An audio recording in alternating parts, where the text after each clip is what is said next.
जब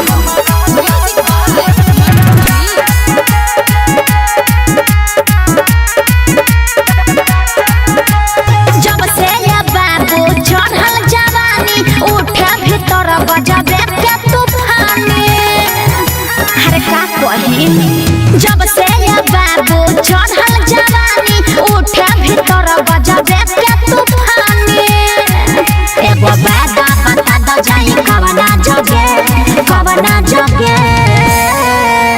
आओ बुची इधर आओ। शादी ब्याह हो गया है ना? कुंवारे बरू। हाँ तब तो मामला बड़ा गंभीर बा।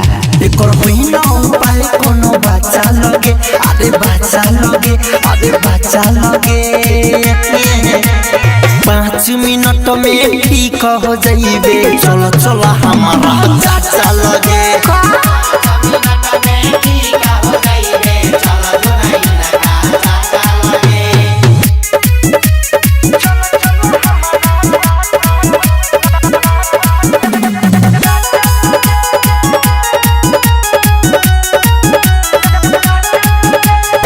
सेवा जरूर दिहे, तीनों को पूर दिहे। अच्छा। के बबू तो तोरा डोरिये में होड़ दिहे। सेवा जरूर दिहे, तीनों को पूर दिहे। धके बबू तो तोरा डोरिये में होड़ दिहे।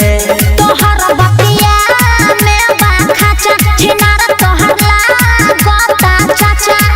कोनो ढोंगी न जाए के बया अच्छा लगे, अच्छा लगे, अच्छा लगे। अरे तोरा बात से हमरा शौक लागता हो। ना रे ऐसन बात नहीं खे। ढेर लोग के भाला भेल बा, तोरो भाला हो जाई। एकर पहिना उपाय कोनो बच्चा लगे, अरे बच्चा लगे, अरे बच्चा लगे। 5 मिनट में ठीक हो जाइबे, चलो चलो हमारा चाचा लगे।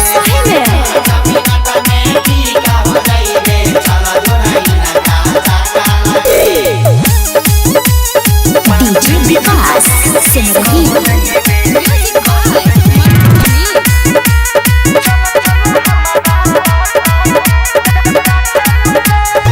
बिना बतौले बाते जन जइहे मन के। संगे तू सुत रही हो पतिया में तान के।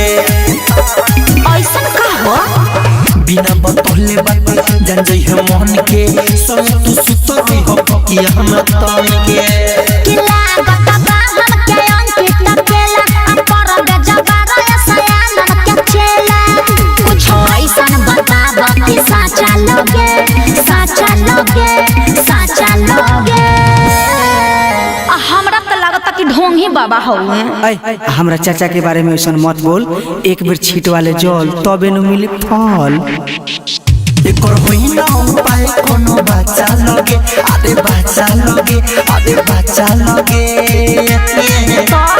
5 मिनट में ठीक हो जाइबे, चलो चलो हमारा चाचा लगे। सही में